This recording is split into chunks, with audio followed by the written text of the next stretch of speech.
Next topic आपका है half line. Half line को ध्यान से समझिएगा।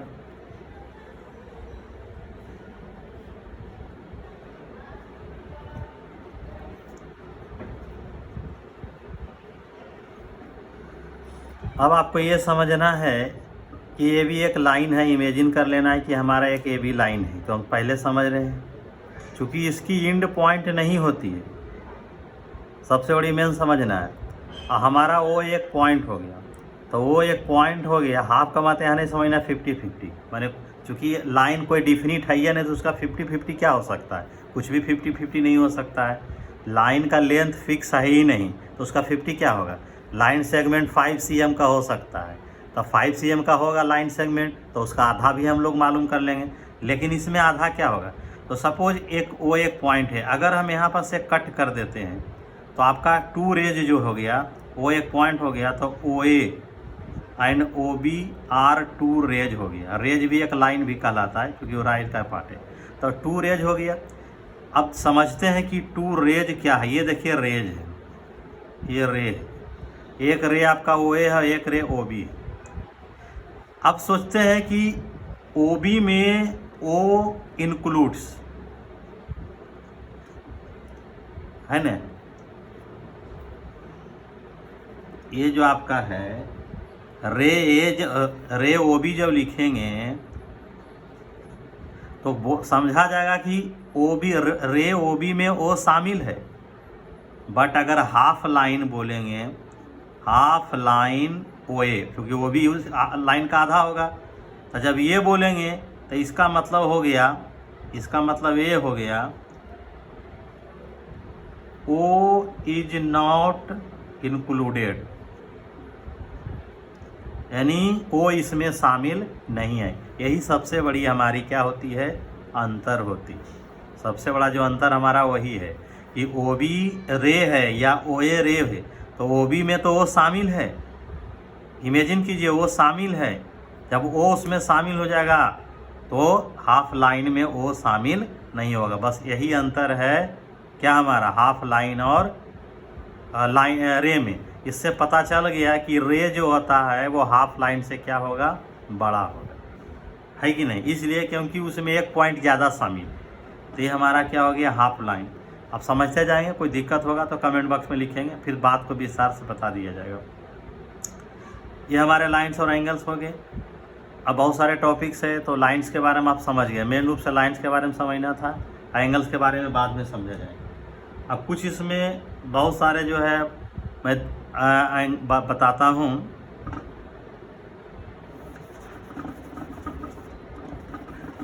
इस चैप्टर में मुख्य रूप से है क्या, उसके बारे में समझते हैं। आते हैं कुछ एंगल्स के बारे में। हम लोग बहुत सारे एंगल्स पढ़े हैं। लीनियर पेयर एंगल पढ़े हैं, एक्यूट एंगल पढ़े हैं, ऑब्ट्यूज एंगल पढ़े हैं, बहुत सारे कम्प्लीमेंट्री एंगल पढ़े हैं, सप्लीमेंट्री एंगल पढ़े हैं। बहुत सारे एंगल्स हम लोग पढ़े हैं। वहाँ पहले भी पढ़े हैं, आज भी पढ़ने का है। सारा कुछ वही है, थोड़ा सा एक्सप्लेनेशन थोड़ा सा यहाँ ज़्यादा है, आपको समझना है। तो मेरा मानना है कि जो कभी नहीं समझा है वो इस क्लास 9 में बिल्कुल समझ लेगा, कहीं कोई प्रॉब्लम होने वाली नहीं है ना। तो समझते हैं पहले कुछ हम एंगल्स के बारे में बता रहे हैं। एंगल के बारे में ये देखिए एंगल, तो सबको पता है कि 2 rays meet at a point is called angle. 2 rays मतलब हो गया एक रे यहाँ आया और एक रे यहाँ, दोनों मिल गया। सपोज दोनों मिल गया कहाँ पर? बी पर। रे ए, एक हमारा ओ ए है और ओ बी है, दोनों रह गया, ओ पे मिल गया। ये जो हमारा स्पेस बना, ये जो स्पेस बना वो हमारा क्या हो गया? एंगल। तो angle is not a point. Angle एक पॉइंट नहीं है, बल्कि एक क्या? स्पेस है, एक जगह है। इसे ध्यान से रखना है। Angle A. अब है कि एंगल का रिप्रेजेंटेशन क्या होता है भाई? तो angle is represented by 1 capital letter और 3 कैपिटल लेटर। 1 कैपिटल लेटर और 3 कैपिटल लेटर, ये 3 लेटर या 1 लेटर से लिखा जाता है। आज तक के स्टूडेंट को सबसे ज़्यादा अगर प्रॉब्लम है 9 से लेकर 10 तक के, तो वो है एंगल में लिखने का। जैसे आप लोग ध्यान से देखिएगा कि एंगल कैसे लिखा जाता है। ये इंट्रोडक्शन क्लास है, इंट्रोडक्शन के बाद हम लोग बहुत सारे थ्योरम्स वगैरह भी प्रूव करेंगे। तो पहले लिखने के लिए तो सीख लें। अब इसमें क्या हो जाएगा कि जो एंगल बनाती है, जो रे एंगल बनाती है, उसको हम लोग साइड्स भी बोलते हैं। वो हम लोग साइड्स भी बोलेंगे, है ना। उसी का नाम आगे जाके साइड्स होगा, किसी ट्रायंगल में है तो साइड्स का नाम में चला जाएगा।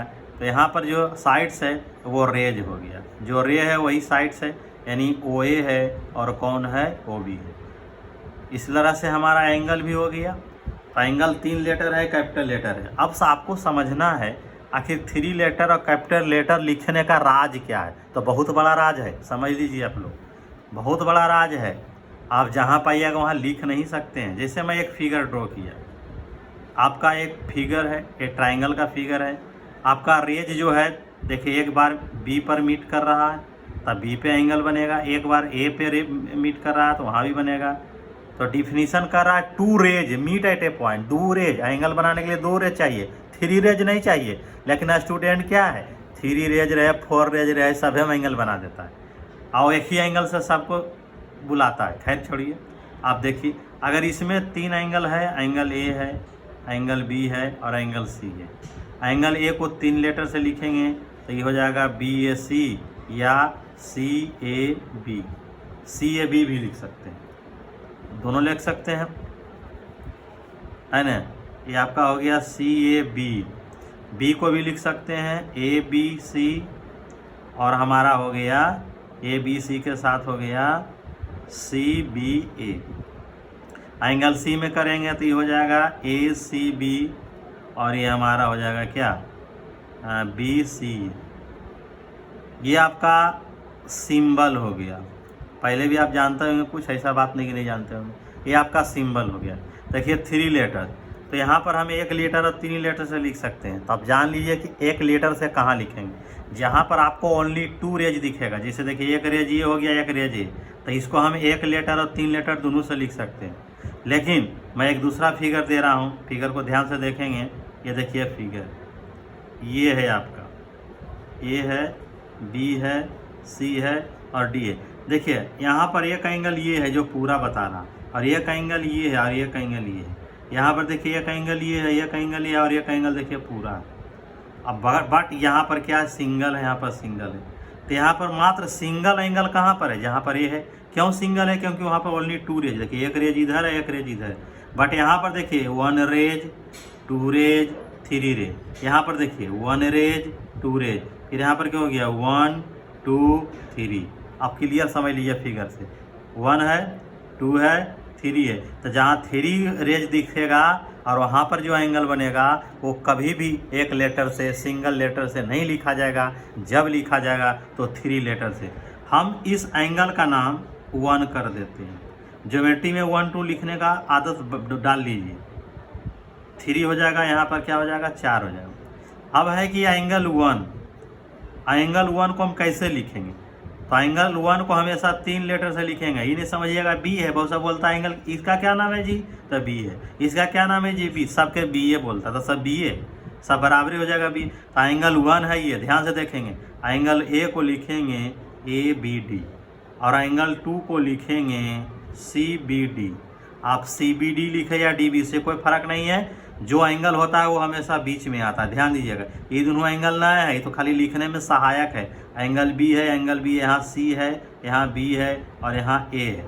ये देखिए जो एंगल लिखा था वो बीच में जाता है, वो पॉइंट भी जाए। आप ऐसा लिखिए कि बी बीच में जाए, तो ए बी डी या डी बी ए, इस तरह से हो गया।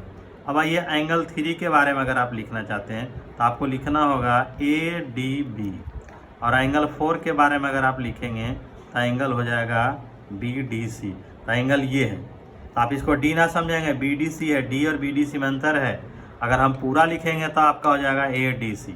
इसका पूरा लिखेंगे तो एंगल बी, और ऐसे एंगल ए को डायरेक्ट लिखेंगे, एंगल बी डायरेक्ट है एंगल सी। तो ए का मतलब हो गया ई वाला, बी का मतलब ये जो मैंने पूरा लिखा था ये है, और सी का मतलब तो आप देख रहे हैं। इस तरह से एंगल लिखा जाता है। तो आपने यही समझा कि जहाँ जिस पॉइंट के पास 2 से अधिक रे होगा वहाँ पर किसी भी एंगल का नाम 1 लेटर से कभी नहीं लिखा जाएगा। जब लिखा जाएगा तो 3 लेटर से। और अगर आपको 3 लेटर से लिखने से बचना है तो आप 1 2 3 4 कोड वर्ड का यूज कीजिए, आपके लिए ज़्यादा बेहतर होगा।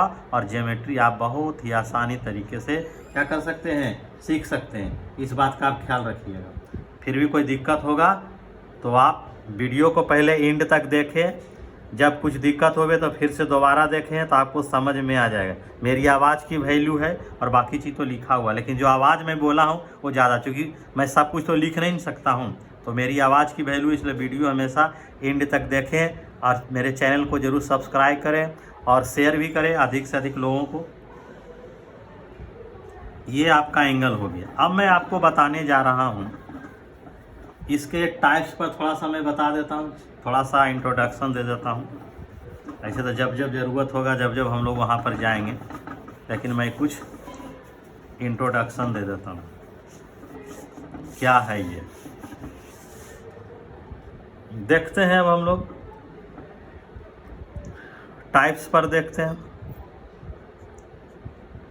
बहुत दिन से आप लोग पढ़ रहे हैं टाइप से, acute angle, triangle, obtuse angle, acute angle, obtuse angle, तो ये सारा आप लोग जानते हैं, तो उस पर हम लोग ज़्यादा चर्चा नहीं करेंगे।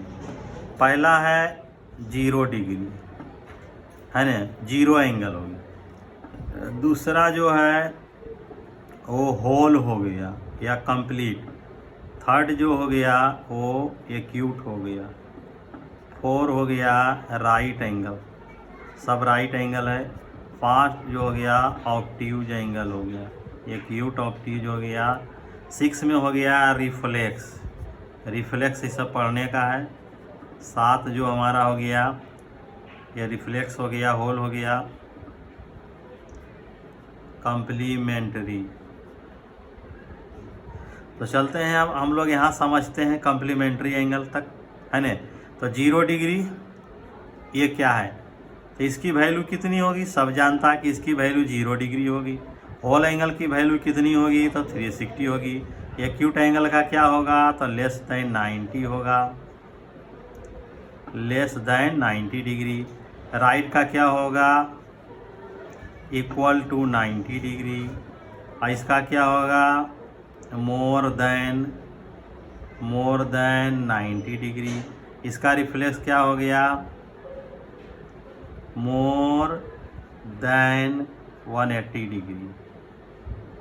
इसका मतलब जो हो गया, ये जो मेरा हो गया, ये समझिए एक थीटा है, एक सिंबल या एंगल के लिए हम लोग लेते हैं थीटा। तो इसमें हमारा है कि ये जो इसमें थीटा का जो वैल्यू है वो 0 डिग्री से ग्रेटर है बट 90 डिग्री से लेस है। सपोज 45 डिग्री, और इसका सिंबल हमेशा ऐसे बनेगा, ये देखिए, ये जो है एंगल का सिंबल है। अब अगर राइट एंगल की बात करेंगे तो ये इसकी सिंबल है, और थीटा का जो वैल्यू है वो कई डिग्री है, 90 डिग्री, ये इसकी सिंबल है।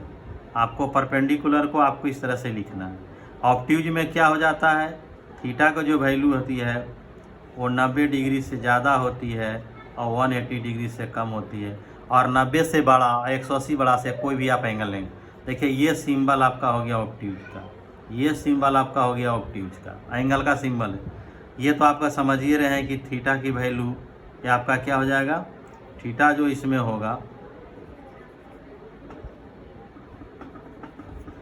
ये 180 डिग्री से ग्रेटर और 360 से क्या होता है, लेस होता है। तो कोई भी एक्यूट एंगल आप ले लीजिए, एक्यूट एंगल का पिछला पोर्शन रिफ्लेक्स कहलाता है, पिछला पोर्शन रिफ्लेक्स कहलाता है। और रिफ्लेक्स जब निकालना हो, किसी भी एंगल का रिफ्लेक्स निकालना हो, तो उस एंगल को 360 से आप क्या कर दीजिए, माइनस कर दीजिए, तो आपका हो जाएगा क्या, रिफ्लेक्स एंगल। तो रिफ्लेक्स एंगल ये हो गया। और कम्प्लीमेंट्री में क्या हो गया, यहाँ पर से पेयर एंगल है, ये हमारा क्या है, पेयर है। यहाँ पर एक और हम एंगल जोड़ लेते हैं, एन स्ट्रेट एंगल, ये हमारा स्ट्रेट एंगल है। ये देखिए स्ट्रेट एंगल का ये सिंबल है, 0 डिग्री का सिंबल देखिए ये है, 360 का सिंबल ये देखिए पूरा है ये, और हाफ लिए हैं तो देखिए 180 का हो गया, यानी थीटा का वैल्यू यहाँ पर कई डिग्री है, 80 डिग्री है। इस तरह से इसका सिंबल हो गया। कम्प्लीमेंट्री में यहाँ पर से आपका जो है डबल एंगल है, यानी ये सब सिंगल है, यानी एक एंगल का वैल्यू है। बट यहाँ पे कम्प्लीमेंट्री में 2 एंगल, यानी sum of 2 angle is 90 degree are called two complement to each other. यानी दो एंगल मिला के अगर 90 हो तो दोनों एंगल एक दूसरे का नहीं, एक एंगल दूसरे का क्या कहलाता है? Complementary. The sum of two angle is 90 degree is called complementary angle. तो ए प्लस बी मिलाकर क्या हो जाएगा? 90 डिग्री। सपोज आपको निकालना होगा एग्जाम्पल के तौर पर कम्प्लीमेंट ऑफ 42 डिग्री, तो इसका आंसर हो जाएगा 90 माइनस 42, यानी कितना हो जाएगा? 48 डिग्री। आप इसको x मान के भी बना सकते हैं, x प्लस 45, और ऐसे भी बना सकते हैं x plus 42 equal to 90 degree, therefore x equal to 48 degree. आप ऐसे ही बना सकते हैं, बहुत सारे लोग ऐसे बना सकते हैं। आपको थीम को समझना है कि है क्या। तो आपको बता दिया थीटा एक एंगल का सिंबल है। थीटा का मतलब हुआ 0 डिग्री से बड़ा, तो 0 डिग्री से बड़ा 1 डिग्री हो गया, और 90 डिग्री से छोटा हो गया कितना? 89। तो 0 से बड़ा जो आपको समझ में आता है हाफ डिग्री चलेगा, खाली 0 से बड़ा होना चाहिए। राइट का मतलब इक्वल टू 90 हो गया। ये देखिए सिंबल है राइट एंगल का, बिल्कुल एकदम स्ट्रेट, और ऐसे कर देंगे तो समझ जाइएगा कि ये क्या है? 90 डिग्री। ऑब्ट्यूज का तो मोर देन 90 और 180 होता है। ये एंगल आपके पास है। अब हम लोग कम्प्लीमेंट्री के बाद नंबर आता है सप्लीमेंट एंगल का, और सप्लीमेंट एंगल भी क्या होता है? ये कंबाइंड एंगल है।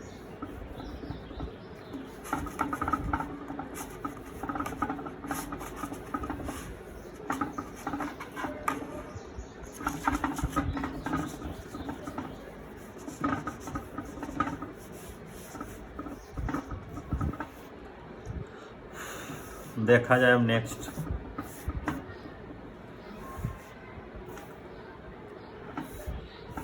अब है सप्लीमेंट एंगल।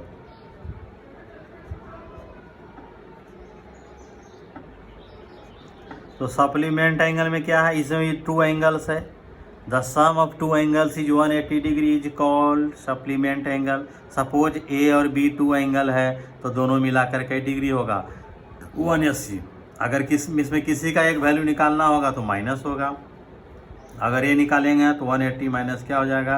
बी हो जाएगा। अगर 45 डिग्री का निकालना है कम्प्लीमेंट, तो 180 माइनस 45 कर देंगे। 10 में 5 गया 5, 7 में 4 135 डिग्री। या x मान के बनावेंगे कि एक एंगल x है, तो x प्लस 45 डिग्री मिलाकर क्या हो जाएगा? 180, और करके जिससे आपकी इच्छा, इसलिए x इक्वल टू यहाँ भी 125 आ जाता है। तो हमारा हो गया सप्लीमेंट एंगल। अब हम लोग चलते हैं वर्टिकली अपोजिट एंगल। वर्टिकली, ये सबसे ज़्यादा यूज होने वाला चीज़ है ज्योमेट्री में। ये आपको किसी भी क्लास में पढ़ेंगे, आपको ये वर्टिकली अपोजिट एंगल रहेगा। इसमें हम जानेंगे कि बहुत सारे स्टूडेंट्स को वर्टिकली एंगल समझ में नहीं आता है, यहाँ तक कि बिना फिगर के। अभी तक जो मैंने बताया उसमें फिगर का कम था। अब वर्टिकली अपोजिट एंगल डिफिनीशन पर नहीं चलती है, ये फिगर पर चलती है। हम हमेशा पूरे चैप्टर में छाया रहेगा ये वर्टिकली अपोजिट एंगल और लीनियर पेयर, तो हीरो है चैप्टर का। अब देखिए कोई भी दो फिगर, कहीं भी क्रॉस का साइन आप देख लें, कहीं भी क्रॉस का साइन, मल्टीप्लिकेशन का साइन अगर आप देख लें, तो वहाँ पर आपको क्या मिल जाएगा?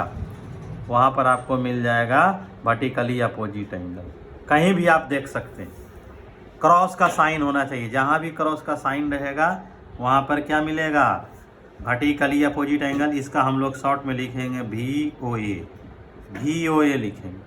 अब देखिए two rays meet cross to each other then opposite angle are called क्या हो जाएगा? Vertically opposite angle. तो देखिए ये एंगल इसका वर्टिकली हो गया, और ये एंगल इसका क्या हो गया? वर्टिकली हो गया, और ये एंगल इसका क्या हो गया? वर्टिकली अपोजिट एंगल हो गया। यानी आमने सामने का जो एंगल है, दिस इक्वल टू दिस और this equal to that, this equal to this, this equal to this और दिस इक्वल टू डैट। इसका मतलब वर्टिकली अपोजिट एंगल का पेयर कौन कौन हो गया? तो सबसे पहला पेयर हो गया AOD एंड एंगल BOC। दूसरा पेयर जो हो गया एंगल AOC एंड एंगल क्या हो गया? BOD हो गया। हमारे पास दो पेयर क्या हो गए? वर्टिकली अपोजिट एंगल हो गया। आप इसको ध्यान से देखें कि वर्टिकली अपोजिट एंगल कौन कौन हुआ।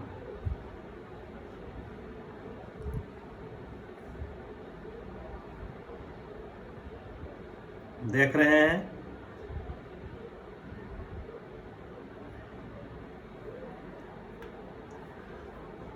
ये दिस एंगल, ये कहाँ मिलेगा पहले आप समझ लीजिए, जहाँ पर हमारे पास दो क्रॉस लाइन कहीं पर भी हो। सपोज ये मेरे पास फिगर है, हमने ऐसे किया, देखिए यहाँ क्रॉस है, ये भी क्रॉस है, तो this equal to this vertically, और वर्टिकली एंगल हमेशा क्या होते हैं, अपोजिट बराबर होते हैं। Vertically opposite angles are note we of vertically opposite angle are equal. Vertically opposite angle क्या होते हैं, इक्वल होते हैं। मतलब आपको A O D equal to होगा एंगल बी ओ सी, और एंगल ए ओ सी इक्वल होगा एंगल बी ओ डी। खैर इसकी तो थ्योरम्स भी पढ़ने का है, तो इसको आपको प्रूव करके दिखाया जाएगा, लेकिन पहले आप समझ लिए थ्योरम तो प्रूव करने आवे या ना आवे वो सब तो बात की बात है, नहीं भी आवेगा तो पर भी मैथ बनाने में कोई परेशानी नहीं होगी। तो हम लोग पहले समझें, मेन समझना पहले ज़्यादा है, रटने से काम चलने वाला है। ज्योमेट्री रटने की चीज़ नहीं है, रटते रटते थक जाइएगा मगर आप सीख नहीं सकते। देखिए यहाँ पर भी बन रहा है, ये क्रॉस लाइन है, दिस इक्वल टू दिस हो गया, और ये एंगल इसके बराबर हो गया। तो जहाँ भी क्रॉस लाइन हम लोग देखेंगे, ये हमारे पास फिगर है, यहाँ पर भी ये देखिए क्रॉस कर गया, ये भी वर्टिकली है, ये भी वर्टिकली है, और ये भी वर्टिकली अपोजिट एंगल। तो कहीं भी क्रॉस लाइन अगर कटती है तो वर्टिकली अपोजिट एंगल मिलती है। तो आपको समझ में आ गया होगा कि वर्टिकली अपोजिट एंगल पहले है क्या और पहले मिलेगा कहाँ। सबसे बड़ा खोजना मुश्किल होता है, सबसे बड़ा चीज़ है खोजना, मिलता ही नहीं। स्टूडेंट कहता है हमको तो दिखता ही नहीं, मिलता ही नहीं। अरे मिलता नहीं तो खो गया कहीं, क्या कहीं खोया नहीं है। आप ध्यान से देखिए, समझिए, क्रॉस लाइन देखिए, ये क्रॉस है, इधर इधर this this this and that, इस तरह से हो गया।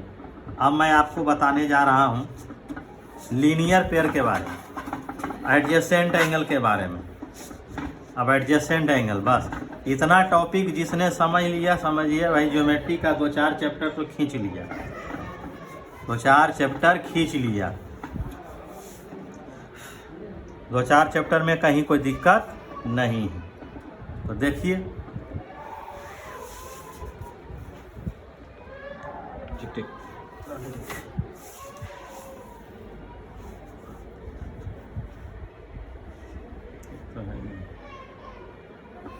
अब नेक्स्ट आता है आपका एडजेसेंट एंगल। एडजेसेंट एंगल इसको बोलते हैं बगल वाली कोण, बगल वाला एंगल, यानी एक के बगल में दूसरा है न। इसमें कहता है 2 rays meet at a point and 1 ray is common in both. देखिए ए है, बी है और ये सी है। 2 रेज यहाँ कौन कौन हो गया, ओ एन और ओ बी हो गया। समझिए कि 2 रेज कौन कौन हो गया, तो 2 rays O A and O B. Common rays कौन हो गया, तो कॉमन रे कौन हो गया जी, तो ओ सी हो गया।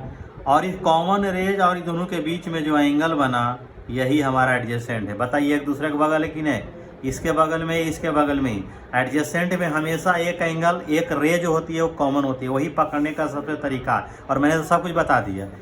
जहाँ एडजेसेंट है वहाँ कभी हो ही नहीं सकता है कि वर्टिकली अपोजिट एंगल हो, क्योंकि वर्टिकली अपोजिट एंगल तो क्रॉस लाइन में मिलता है, ये तो क्रॉस लाइन है ही नहीं। इसका फिगर ऐसा भी हो सकता है, ये देखिए, ये भी हमारे वर्टिकली अपोजिट एंगल है, ये भी वर्टिकली अपोजिट एंगल है, क्योंकि एक के बगल में 2 है। इसमें भी 2 रेज ओ ए और ओ बी है, और 1 रे और ए सी ओ सी कॉमन है।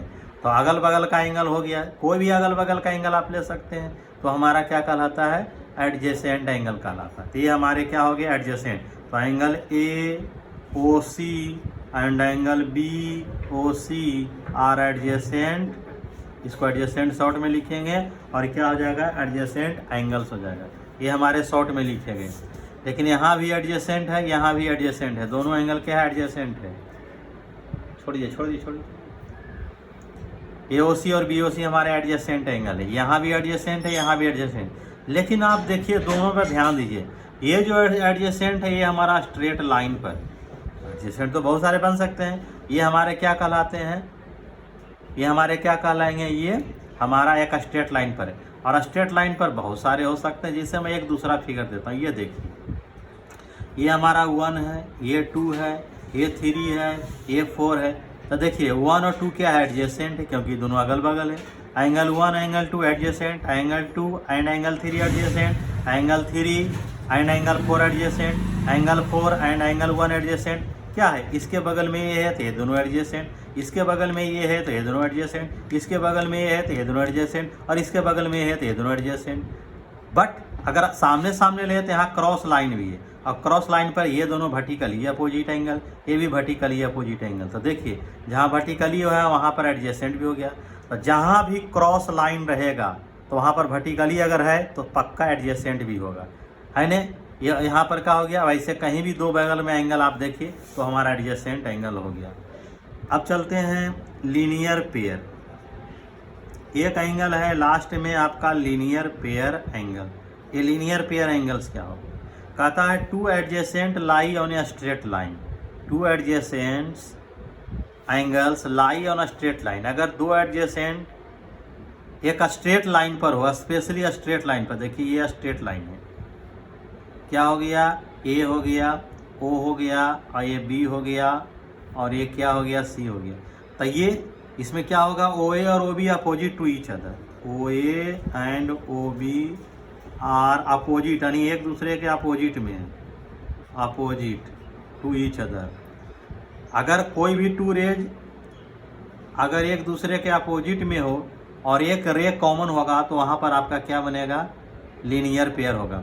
तो angle A O C and angle B O c, ये लीनियर पेयर हो गया। इसको हम लोग लिखेंगे शॉर्ट में एल पी, है ना, लीनियर पेयर एंगल। अब इसको लीनियर पेयर एंगल का एक प्रॉपर्टीज होता है a O c plus b O C equal to 180 degree. ये आपको एनसीईआरटी में एक्जिम दिया हुआ है। एनसीईआरटी में क्या दिया हुआ है जी, एक्जिम दिया हुआ है, लेकिन आर.एस. अग्रवाल में इसको थ्योरम बना दिया है। खैर चलिए प्रूव कर दिया जाएगा। तो आप यहाँ समझ लीजिए कि ये आपका एडजेसेंट एंगल्स है। क्या है, एडजेसेंट एंगल आप समझ गए और लीनियर पेयर एंगल भी समझ गए।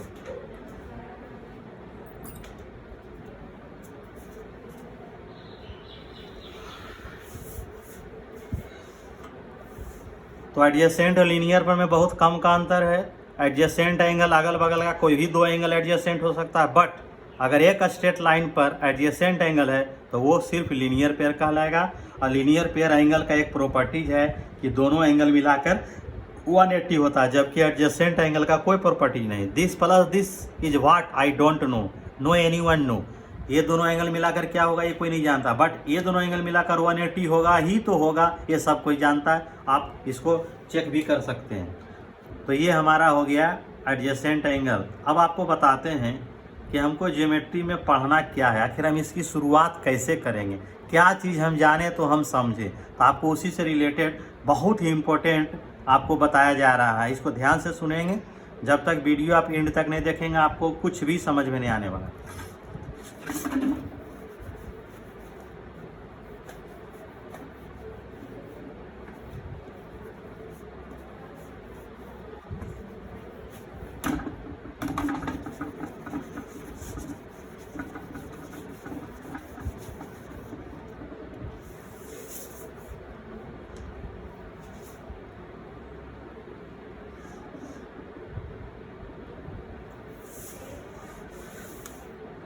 अब आपको समझना है कि इस ज्योमेट्री में क्या दिया हुआ है जो पिछले ज्योमेट्री में नहीं दिया हुआ। तो सबसे पहले दो टॉपिक हमारे पास है, तो है एक्जिम।